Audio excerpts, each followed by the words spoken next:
Bonjour à toutes, bonjour à tous. Alors, je suis heureuse de vous retrouver après mon séjour passé dans le sud de la France, notamment à la Sainte-Baume, où j'ai pu me rendre dans la grotte où a vécu Marie-Madeleine dans les derniers jours de sa vie. Alors, suite à ce voyage, je suis revenue riche d'inspiration. J'ai eu envie, en tout cas, de marquer mes ressentis à travers la création. Et donc, j'ai réalisé plusieurs bijoux, en tout cas, dont celui-ci, qui était pour moi vraiment ce que j'ai, on va dire, le ressenti le plus proche de ce que j'avais envie de vous transmettre. Alors, c'est un bijou composé d'un pendentif avec un cœur ex voto, une larme dorée en cristal, pur cristal, et un pendentif avec une rose, ainsi que des perles en cœur nacré rose, de la jaspe jaune, ainsi que de la kunzite et de la nacre blanche. Voilà, avec quelques petites perles dorées, ainsi que des chênes. Voilà, et toutes les perles dorées sont en acier inoxydable.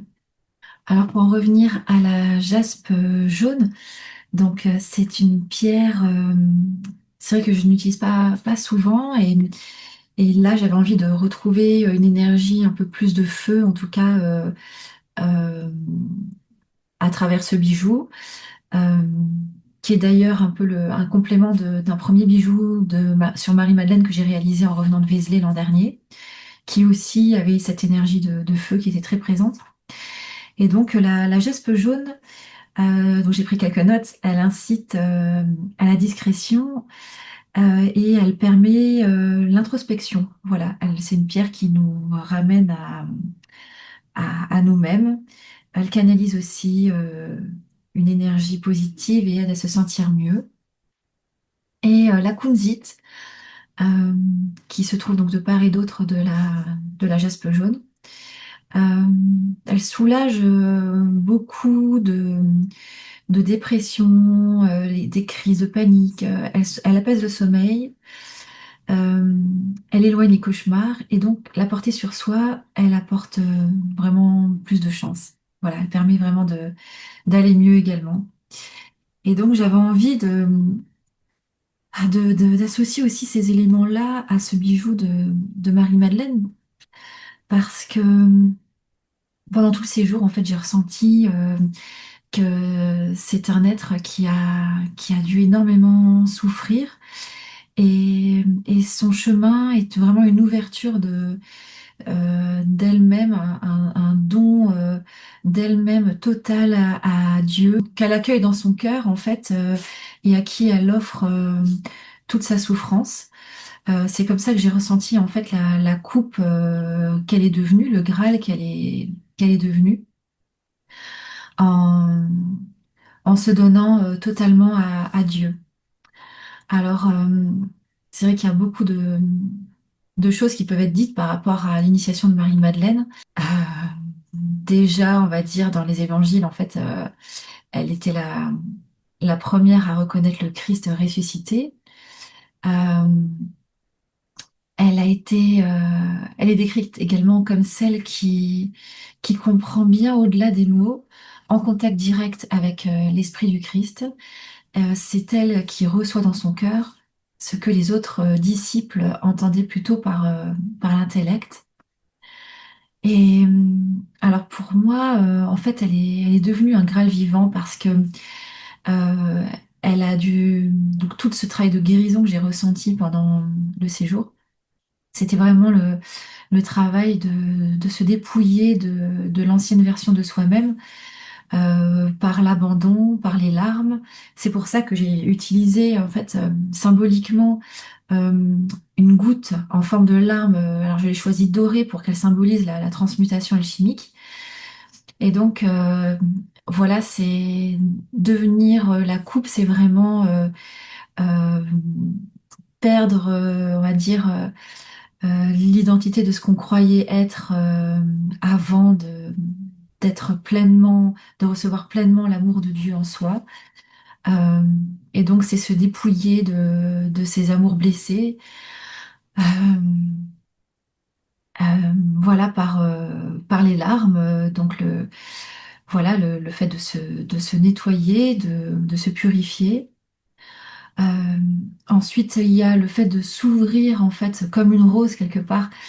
Euh, Elle est restée, donc, Marie-Madeleine, elle est restée au pied de la croix. Euh, et donc, elle a osé voir. Elle a osé ressentir et embrasser la douleur vraiment dans son cœur. Et donc, elle s'est ouverte dans son cœur à cette douleur-là pour ensuite recevoir la présence divine en elle.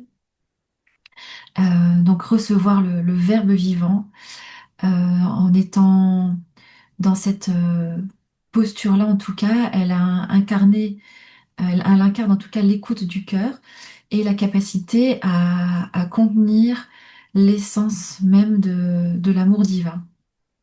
Et donc c'est pour ça qu'elle est une sorte de coupe alchimique et qu'on peut en tout cas associer au Graal. Et donc c'est cet espace intérieur sacré où la douleur devient amour et ensuite où l'amour devient offrande. Voilà, elle n'est pas simplement en fait celle qui reçoit, mais elle est celle qui s'offre. La symbolique du cœur ex voto associé à Marie-Madeleine, ainsi que la rose et la larme. Alors, je voulais aussi parler donc de ces choix de travailler à partir de symboles et d'images. Euh, donc, le cœur ex voto, en fait, c'est une offrande que nous faisons à des divinités pour les remercier d'une prière, par exemple, qui a été exaucée. Et donc, je l'ai choisi pour symboliser la foi ardente, en fait, la dévotion profonde, euh, et donc la souffrance même offerte à Dieu. Donc, ça, il évoque le cœur sacré de Jésus, mais c'est aussi une sorte de cœur mystique, en fait, qui est offert à Dieu dans l'élan de purification et de réparation. Et donc, lié à Marie-Madeleine, elle est ce modèle de conversion par le cœur. Donc, elle est le modèle d'une transformation intérieure par la douleur, par le repentir et la passion spirituelle. Son cœur est vu comme le réceptacle de la lumière christique. Et donc, voilà, j'ai voulu le symboliser par ce cœur.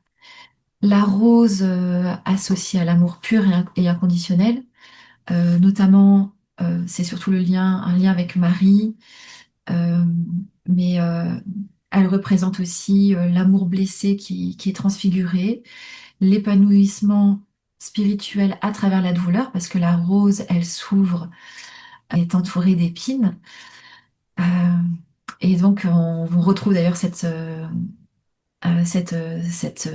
symbole, cette fleur au pied de Marie-Madeleine dans la grotte, en symbole d'un amour qu'on lui porte. Et la larme, donc la goutte que j'ai mis sur le collier, c'est la compassion. Euh, Marie-Madeleine, on la connaît comme étant la femme du Christ qui pleure sur ses pieds. Euh, et on est dans en tout cas, elle est souvent représentée en pleurant, en silence. Mais ça représente aussi l'eau intérieure qui lave et qui purifie, qui initie. Et pour revenir à ce choix-là très fort en fait de l'alarme, euh, j'en ai parlé dans la vidéo sur la Sainte Baume. En fait, j'ai j'ai entendu quelqu'un pleurer dans la grotte alors qu'il y avait personne qui pleurait autour de moi. Et ça a été très très très marquant. J'entendais en fait quelqu'un qui reniflait très fort, comme si elle n'arrêtait pas de pleurer. Mais pendant tout le temps où j'étais dans la grotte en fait. Et il y avait aussi la présence de l'eau omniprésente, enfin une omniprésence de l'eau, euh, une eau boueuse d'ailleurs dans la grotte, mais aussi des bassins avec de l'eau très claire. Et voilà, pour moi, ce sont des éléments alchimiques qui sont là pour nous rappeler le travail à faire. Ce que je voulais noter aussi par rapport au féminin sacré qui m'a été transmis là-bas. Euh, donc j'ai reçu aussi des messages quand j'étais partie en vacances sur le fait de voir la beauté en tout cas dans le monde. Et le fait de voir la beauté, ça permet vraiment d'attirer à soi la beauté en fait. Pour elle est plus inattendue. Euh, la beauté, elle est omniprésente et quand on ne voit pas cette beauté, c'est certainement qu'il y a une baisse d'estime de soi-même. Et donc, c'est quelque chose que j'ai pris en compte pour essayer de comprendre un petit peu mon cheminement. Euh, Parce que j'ai eu un état d'esprit assez perfectionniste. Et dans ma vie, j'ai souvent refusé aussi certainement l'aide d'autrui ou d'être soutenue. Et ce qui me permettait de me justifier en me disant que pouvais me sentir inférieure ou insignifiante et donc je vivais dans une sorte de manque. Alors qu'en fait, j'ai pris conscience encore plus récemment et encore de plus en plus parce que j'essaie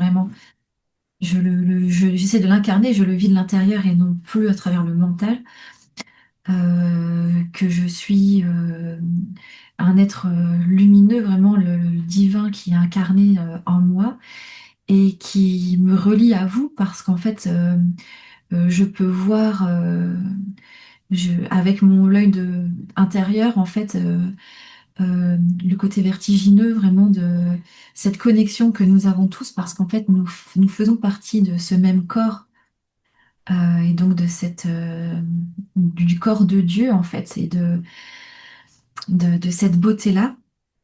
Et, et donc voilà, il est nécessaire, en tout cas, moi j'ai vraiment besoin de me rappeler ça chaque jour euh, pour voir toute cette abondance qu'il y a autour de moi et voir toute cette beauté et non plus me laisser tomber. Voilà, donc en tout cas, j'avais reçu ce message et par ce rappel en fait que nous sommes Dieu en nous, que Dieu et nous, nous sommes un. Dieu et soi-même, nous sommes un, et Dieu et nous tous, nous sommes un.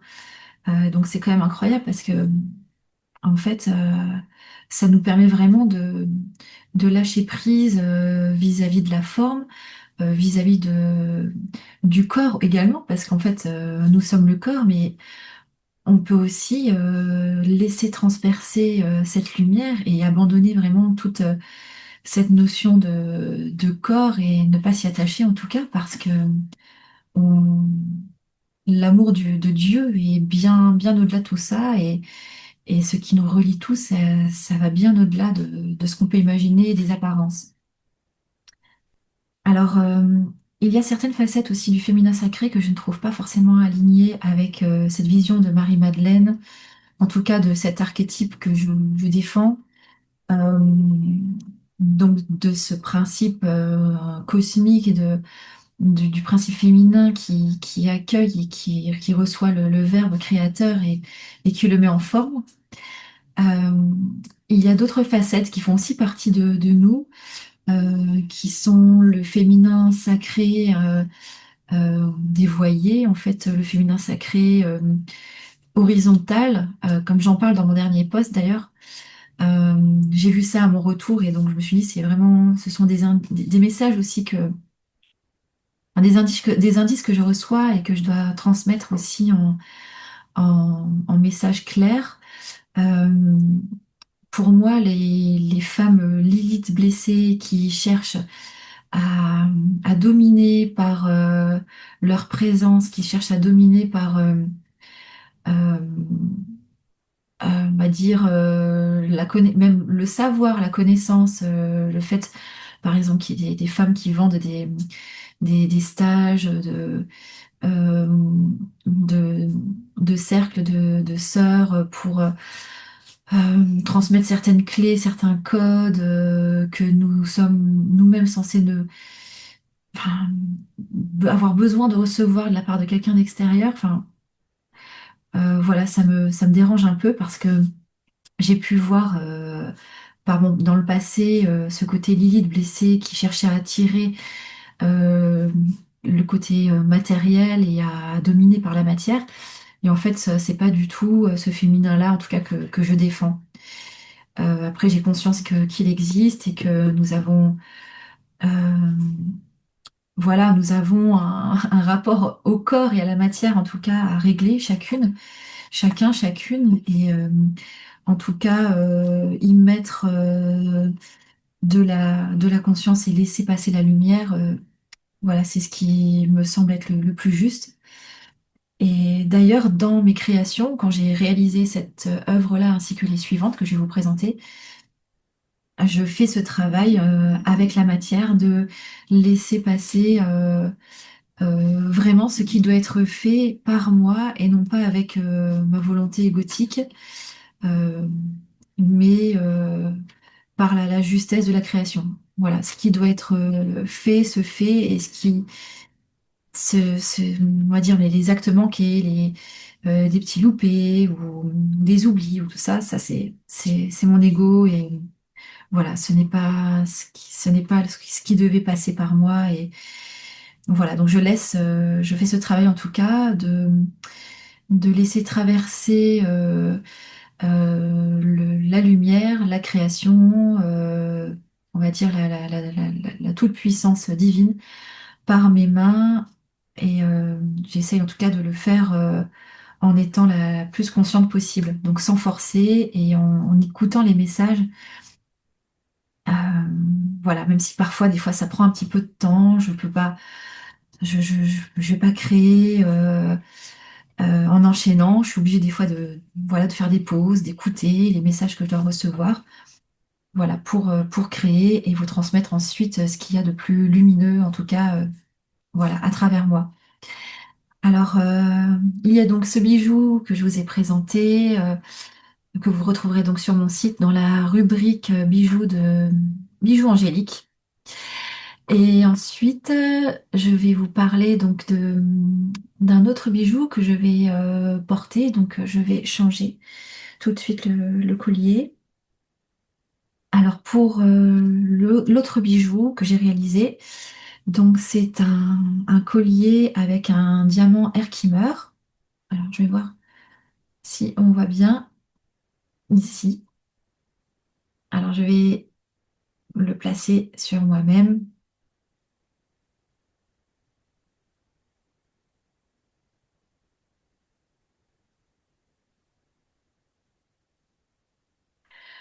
Alors, ce bijou, le diamant Herkimer, donc c'est un quartz, c'est un type de quartz en fait qu'on trouve aux États-Unis, qui est vraiment très très pur, très clair, très pur, et qui a la particularité d'être taillé comme un diamant.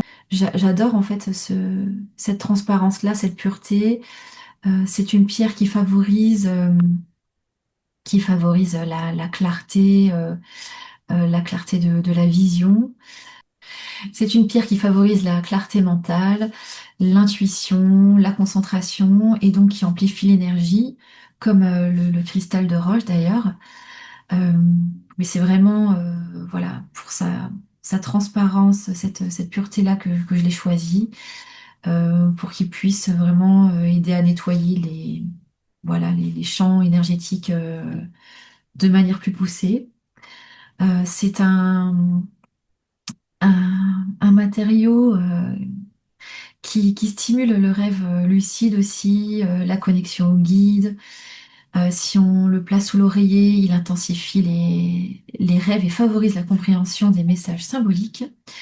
Et en le mettant avec d'autres pierres, il travaille comme un amplificateur d'énergie. Et donc, c'est parfait pour le porter sur soi, avec même avec d'autres bijoux, si on a envie d'associer plusieurs bijoux, plusieurs chaînes sur soi. Mais on peut aussi, par exemple, le programmer soi-même en le tenant dans la main et en méditant sur une intention claire. Alors pour ce collier que j'ai nommé Clarté habitée, j'ai choisi aussi le bleu royal pour rester dans l'énergie de Marie-Madeleine, parce que c'est une pierre que j'ai trouvée d'ailleurs pas très loin de la Sainte-Baume. Et donc vous pourrez le retrouver dans la rubrique des bijoux de soutien sur mon site. Et donc il y a un dernier bijou que j'ai créé à partir d'un élément que j'ai trouvé à Saint-Maximin à Sainte-Baume. Voilà. Il s'agit de ce bola de grossesse. Donc, j'ai trouvé cet élément là-bas et je me suis dit qu'il serait parfait pour réaliser un bijou pour une femme enceinte. Parce que pour moi, honorer le féminin sacré, c'est honorer la vie, honorer la bénédiction qui est apportée aux femmes qui donnent la vie. Et voilà, quand j'étais enceinte, j'aurais aimé avoir ce bijou. Alors j'en ai eu un autre magnifique, bien évidemment. Euh, mais je l'avais pas fabriqué moi-même.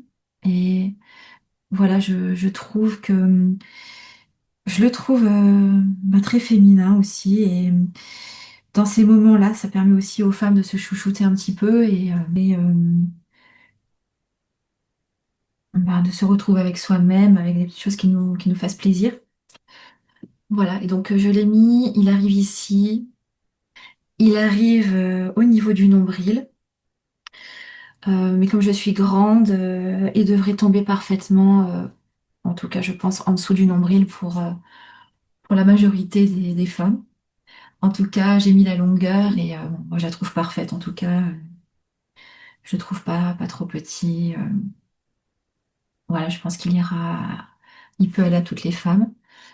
Euh, il n'y a pas de fermoir, donc il se porte directement comme ça. J'ai mis de la nacre, des éléments nacrés, pour moi qui rappellent le côté, l'amour de la mer, en fait, hein, vraiment la pureté de l'amour de la mer. La symbolique de la lune, et donc de la transformation aussi de la femme par le lotus, à travers le symbole du lotus. J'ai mis une petite pierre aussi, en oxyde de zirconium violette, ainsi que des petits cœurs euh, en cristal, et donc le bola de grossesse. Et donc le bola qui est de couleur fuchsia. Voilà, donc ça c'est aussi pour moi un rappel, un soutien en tout cas pour les femmes enceintes. Voilà, vous pouvez le voir comme ça, parce que sur photo c'est assez compliqué de créer un rendu. Donc là au moins il est parfaitement posé. Voilà pour toutes mes dernières créations. Je vous dis à très bientôt, au plaisir de partager mon univers avec vous. Je vous embrasse très fort.